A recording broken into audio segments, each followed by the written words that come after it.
Hello दोस्तों, आज complex number के ऑल फार्मूला को रिवीजन करेंगे जो 11th और जेई के लिए इम्पोर्टेंट होगा। तो चलिए शुरू करते हैं बिना देर किए हुए। नंबर शुरू करते हैं, कॉम्प्लेक्स नंबर शुरू करते हैं। कॉम्प्लेक्स नंबर में इमेजिनरी नंबर सिस्टम के बारे में पढ़ते हैं। कॉम्प्लेक्स नंबर में इमेजिनरी नंबर सिस्टम के बारे में पढ़ते हैं। आयोटा का वैल्यू कितना होता है? Root under -1। पहले आयोटा के बारे में जानते हैं। Iota equal to root under -1 होता है। दोनों तरफ स्क्वायर करेंगे तो आयोटा स्क्वायर इक्वल टू -1 के बराबर आ जाएगा। आयोटा की power cube equal to iota square into iota का फॉर्म में लिख सकते हैं। तो आयोटा स्क्वायर -1 इंटू आयोटा, तो माइनस आयोटा हो जाएगा। आयोटा की पावर 4 इक्वल टू 1 होता है, इसको निकाल सकते हैं। आयोटा के पावर 4 के मल्टीपल में आयोटा का कोई भी पावर होगा तो वो 1 के बराबर होगा। Root under -a into root under -b equal to minus बाहर निकल जाता है, माइनस माइनस प्लस नहीं होगा इसमें, रूट अंडर माइनस बाहर निकल जाता है, minus root under ab। Z equal to X plus iota Y, एक कॉम्प्लेक्स नंबर दिया है Z equal to X plus iota Y. X इसमें से क्या होता है? Real part of Z. Complex number का रियल पार्ट होता है एक्स। वाई क्या होता है? Imaginary part of complex number. X equal to 0 हो जाएगा तो केवल वाई बचेगा, तो purely imaginary number, imaginary complex number हो जाएगा। अगर वाई 0 हो जाएगा तो केवल एक्स बचेगा, तो एक्स बचेगा तो प्योरली रियल कॉम्प्लेक्स नंबर हो जाएगा। Now algebra of complex number के बारे में जानते हैं। Algebra of complex number, Z1 दिया है, ए प्लस आयोटा भी, Z2 दिया है। दो कॉम्प्लेक्स नंबर लेते हैं, Z1 Z2 equal to c plus iota d. अगर एडिशन करते हैं दोनों कॉम्प्लेक्स नंबर को तो रियल पार्ट से रियल नंबर एडिशन होगा और इमेजिनरी पार्ट से imaginary number, a plus c plus iota b plus d. Subtraction में भी इसी तरह होगा, सब्ट्रैक्शन करेंगे, घटाव करेंगे तो Z1 minus Z2 equal to A minus C plus iota B minus D हो जाएगा। Multiplication, 3 number multiplication, Z1 into Z2 को गुना करेंगे तो इससे गुना कर देंगे a c minus b d plus iota a d plus b c. इसको सिंपल गुना कर देंगे और इमेजिनरी पार्ट को इमेजिनरी पार्ट अलग कर देंगे और आयोटा कॉमन ले लेंगे। डिवीजन में क्या हो जाएगा?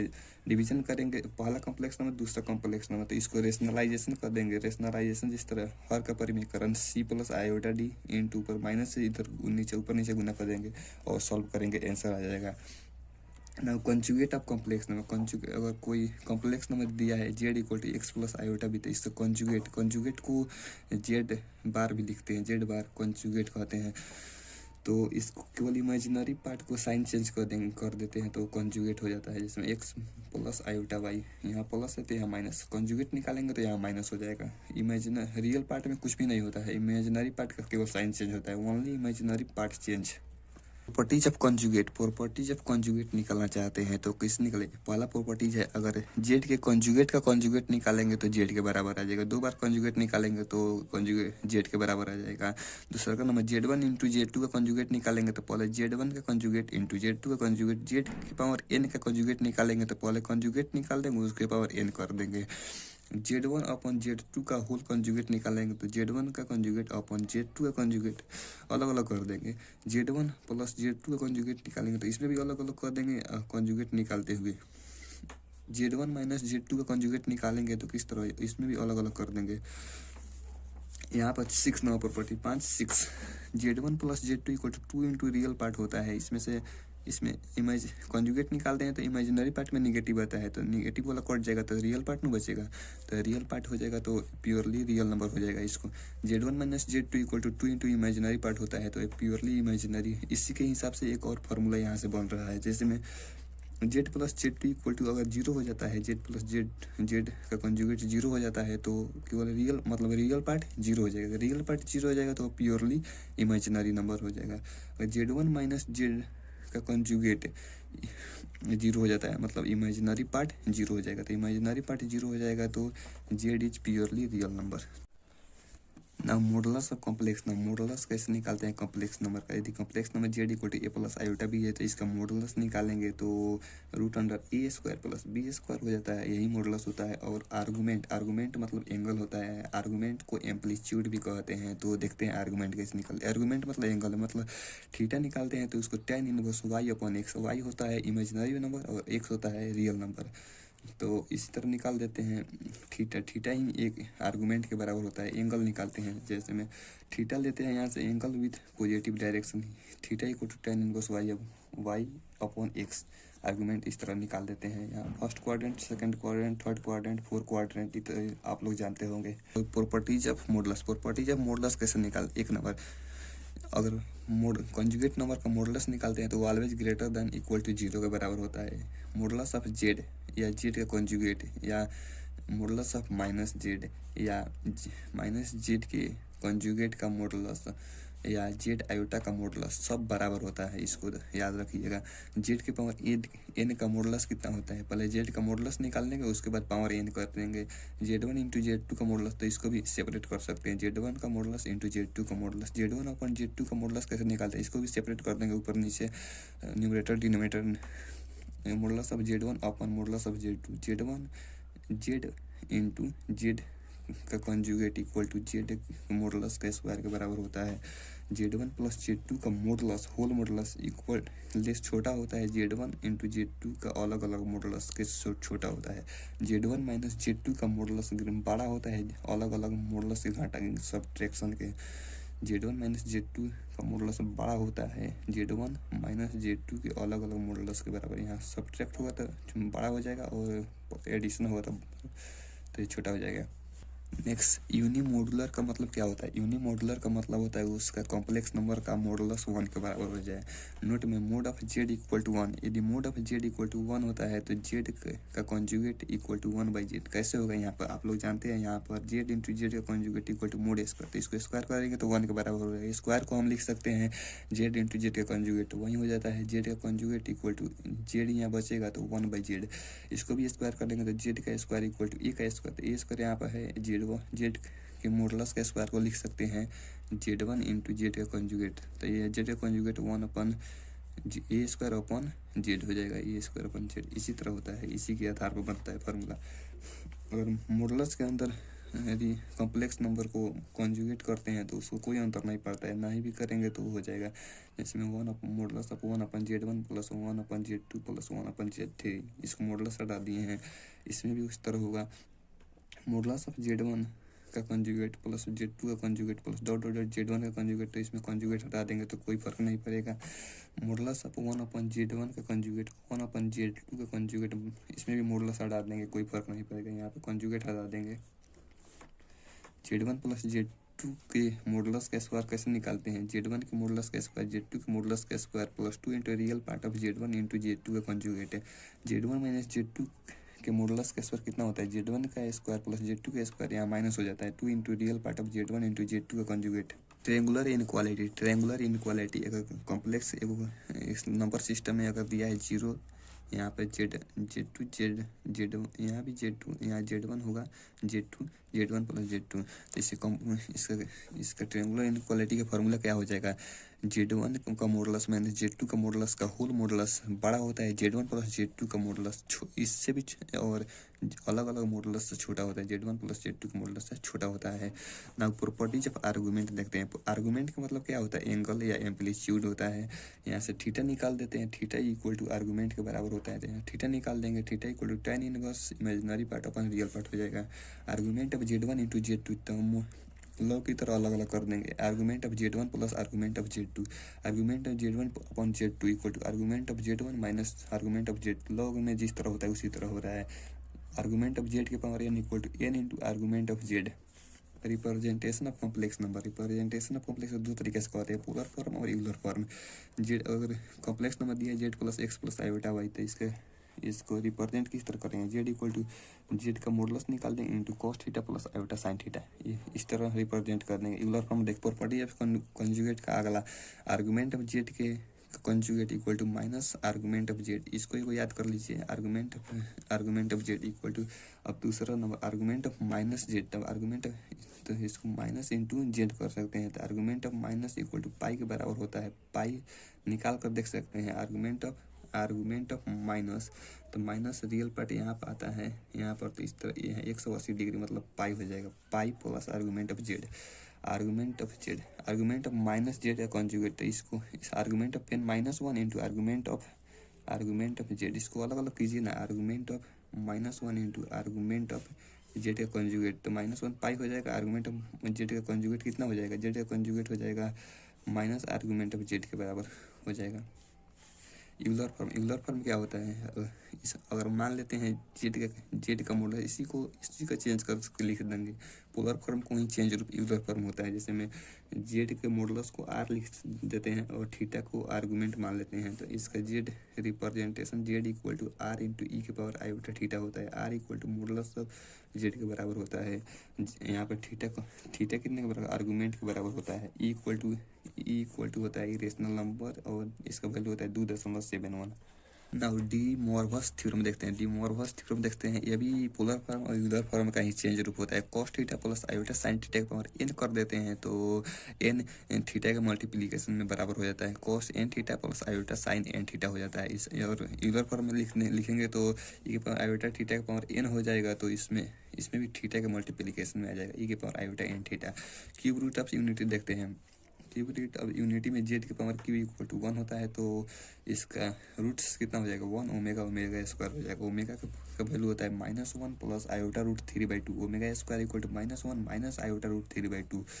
प्रॉपर्टीज ऑफ क्यूब रूट्स कैसा होता है, ओमेगा के पावर क्यू इक्वल टू 1 के बराबर होता है। 1 plus omega square equal to 0 के बराबर होता है, 1 के बराबर नहीं होता है। Sum of 3 conjugate power of omega equal to 0। जैसे में यहाँ पर omega power n plus omega power n plus 1 एक बढ़ रहा है, तो 3 conjugate sum of 3 conjugate of omega equal to 0 के बराबर होता है। यहाँ से ओमेगा कॉमन लेंगे तो 1 बच जाएगा, यहाँ पर ओमेगा बच जाएगा और ओमेगा स्क्वायर, तो इतना 0, तो इसको गुना करेंगे तो 0 हो जाएगा। यहाँ पर नोट्स में दिया गया है ओमेगा के power 3n equal to 1, omega के power 3n plus 1 equal to omega हो जाता है। ओमेगा के power 3n plus 2 equal to omega. इसी तरह रूप है, इसी का ही रूप है। Next formula z square plus z plus 1 equal to 0 है, तो इसका रूट्स कितना हो जाएगा, ओमेगा स्क्वायर हो जाएगा। स्क्वायर डिग्री 2 है तो इसका रूट्स ओमेगा स्क्वायर 2 रूट्स हो जाएगा। Z square minus Z plus 1 equal to 0 complex number का रूप है। यहाँ पर माइनस है तो यहाँ पर माइनस ओमेगा स्क्वायर रूट्स हो जाएगा। लॉगरिथमिक कॉम्प्लेक्स लॉग में अगर कॉम्प्लेक्स दिया होगा तो उसके कैसे निकालेंगे, लॉग ऑफ जेड का कॉम्प्लेक्स निकालेंगे तो कितना हो जाएगा, log of Z equal to कितना हो जाएगा, log of e into Z का modulus plus iota argument of z के बराबर हो जाएगा। इसको निकालेंगे तो कॉम्प्लेक्स ऑफ लॉगरिथमिक कॉम्प्लेक्स निकल जाएगा। 1 प्लस ओमेगा का पावर एन प्लस ओमेगा का पावर 2n इक्वल टू कितने के बराबर हो जाएगा, ये 0 के बराबर हो जाएगा जब n इज मल्टीपल ऑफ 3 के बराबर है। 1 2 3 तीनों में ओमेगा ये भी 1 हो जाएगा, ये भी 1 हो जाएगा, ये तो 1 हो ही गया, तो ये 3 के बराबर हो जाएगा जब n is multiple of 3। Now nth roots of complex number Z के power N equal to E के पावर आयोटा 2 के पाई होता है, तो इसमें से 2 पाई करेंगे तो ये 2 पाई कितने के बराबर हो जाएगा, 1 के बराबर हो जाता है। जैसे में cos 2 पाई कितने के बराबर होता है, 1 के बराबर, और sin 2 पाई कैसे, cos theta plus iota sin theta होता है, तो इसको cos n पाई पर 1 होता है और sin n पाई पर 0 होता है, तो ये 0 हो जाएगा, ये 1 के बराबर हो जाएगा, तो जेड के पावर n इक्वल टू 1 के बराबर हो जाएगा। जेड इक्वल टू ई के पावर आयोटा 2 के पाई अपॉन n, यहाँ पे n वाला नीचे चलाएगा। यहाँ पर अल्फा इक्वल टू कितने के बराबर होता है, ई के power iota 2 pi upon n। यहाँ अगर अल्फा के पावर n निकालना चाहते हैं तो इसमें भी n मल्टीप्लिकेशन में आ जाएगा। यहाँ पे n आ रहा है तो n मल्टीप्लिकेशन, तो n कट जाएगा तो फिर 2 पाई आ जाएगा, 2 पाई आ जाएगा तो 1 आ जाएगा। अल्फा के power n equal to 1 plus alpha into alpha square into alpha के power cube dot dot alpha के पावर n माइनस 1 कितना हो जाएगा, -1 इंटू n के पावर 1 n माइनस 1। अगर n माइनस 1 है तो n इक्वल टू ऑड हो जाएगा तो इवन हो जाएगा, तो -1 के पावर इवन 1 के बराबर हो जाएगा। और अगर n इवन हो जाएगा तो उसको घटाएंगे तो ऑड हो जाएगा, तो -1 के पावर ऑड इक्वल टू -1 हो जाएगा। सम यहाँ पे देखते हैं 1 प्लस अल्फा का पावर p प्लस अल्फा का power 2p dot plus alpha का power 3p dot dot alpha का power n minus 1 into p 0 के बराबर होता है। p is not multiple of n, अगर यदि n के बराबर होता है p is multiple of n। इस सीरीज एक्सपेंशन में देख लेते हैं, कुछ तीनों को देखते हैं, और इससे भी ज़्यादा होता है जो लिमिट्स के फार्मूला में देखेंगे। साइन एक्स का एक्सपेंशन हो जाएगा x माइनस एक्स के power 3 upon 3 factorial plus x के power 5 upon 5 factorial minus x के power 7 upon 7 factorial. cos x का एक्सपेंशन हो जाएगा 1 minus x power 2 upon 2 factorial plus x power 4 upon 4 factorial minus x power 6 upon 6 factorial. 10x का हो जाएगा x plus x power 3 upon 3 plus x 2x के power 5 upon 15। Next number important चीज़ देखते हैं।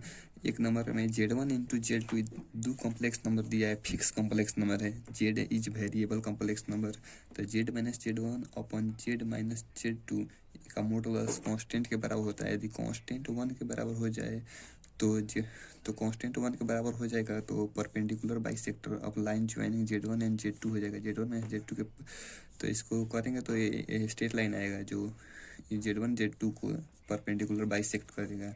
Z1 यहाँ पे के नॉट इक्वल टू 1 के बराबर हो जाएगा, तो इसको के नॉट इक्वल टू 1 के बराबर आ जाएगा, तो इस सर्कल का इक्वेशन आएगा। सर्कल का equation X square plus Y square equal to R square circle को रिप्रेजेंट करेगा। 2 नंबर यदि जेड के पावर फैक्टराइजेशन फार्मूला होता है जेड के power n -1 equal to Z -1 into Z के पावर n-1 प्लस जेड के power n-2 plus dot dot plus 1 होते के बराबर होता है 1 plus alpha square plus dot dot alpha के पावर n-1 इक्वल टू 0 के बराबर होता है। यहाँ अगर अल्फा से शुरू करेंगे तो ये 1 इधर आकर माइनस में हो जाएगा। इसी तरह इसी का फॉर्मूला ये रूप है 1 plus z square plus dot dot n-1, तो फैक्टराइजेशन में लिख सकते हैं z minus alpha into z minus alpha square into z minus alpha का power q dot dot z minus alpha का पावर n-1। तीसरा नंबर फॉर्मूला देखते हैं sum of distance of z from Z1 and Z2 is constant. यदि Z minus Z1 का modulus plus Z minus Z2 का modulus constant के बराबर है। यहाँ पे माइनस एक और यहाँ प्लस है, यहाँ माइनस वाला भी देखेंगे।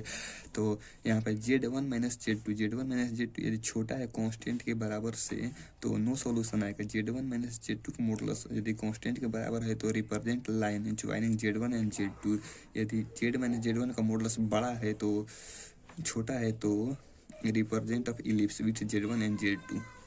यदि Z1 माइनस Z2 यहाँ माइनस आया था, यहाँ प्लस था, यहाँ माइनस आ जाता है, तो देखते हैं इसको कैसा होता है केस में। इसमें भी केस 3 होता है। तो Z1 माइनस Z2 का मॉडुलस के से छोटा होता है तो नो सॉल्यूशन। यहाँ पर अगर के बराबर होता है तो इसमें भी लाइन ज्वाइनिंग होगा Z1 एंड Z2 के साथ। यदि Z1 माइनस Z2 बड़ा हो जाता है कांस्टेंट से इसमें तो हाइपरबोला को रिप्रेजेंट करता है। कॉम्प्लेक्स नंबर में कॉन्सेप्ट ऑफ रोटेशन देखते हैं। कॉम्प्लेक्स ऑफ रोटेशन में यदि यहाँ पे Z0 Z1 Z2 यहाँ पे थीटा पॉजिटिव एंटी क्लॉकवाइज में थीटा बन रहा है, तो Z2 minus Z0 upon Z2 minus Z0 का modulus equal to Z1 minus Z2 upon Z1 minus Z2 का मॉडुलस ई के पावर आयोटा थीटा के बराबर होता है। यही कॉन्सेप्ट ऑफ रोटेशन होता है। इसको पॉज करके आप देख सकते हैं अच्छे से। यहाँ पे तीसरा नंबर प्रॉपर्टीज अगला इंपॉर्टेंट है ये। If Z1 Z2 Z3 as vertex of equilateral समबाहु त्रिभुज के शीर्ष है Z1 Z2 Z3, तो Z1 square plus Z2 square plus Z3 square equal to Z1 Z2 plus Z2 Z3 Z1 के बराबर होता है। या इस तरह भी लिख सकते हैं इसको 1 अपन Z1 माइनस Z2 प्लस 1 अपन Z2 माइनस Z3 या 1 अपन Z3 minus Z4 equal to 0। इसका ही रूप है। इसको सॉल्व करेंगे तो ये आ जाएगा जेड। या तीसरे का number Z1 square plus Z2 square plus Z3 square equal to 3 Z0 के स्क्वायर होता है। Z0 equal to circum centre होता है। यहाँ भी Z0 आया है, Z0 equal to circum centre होता है। The end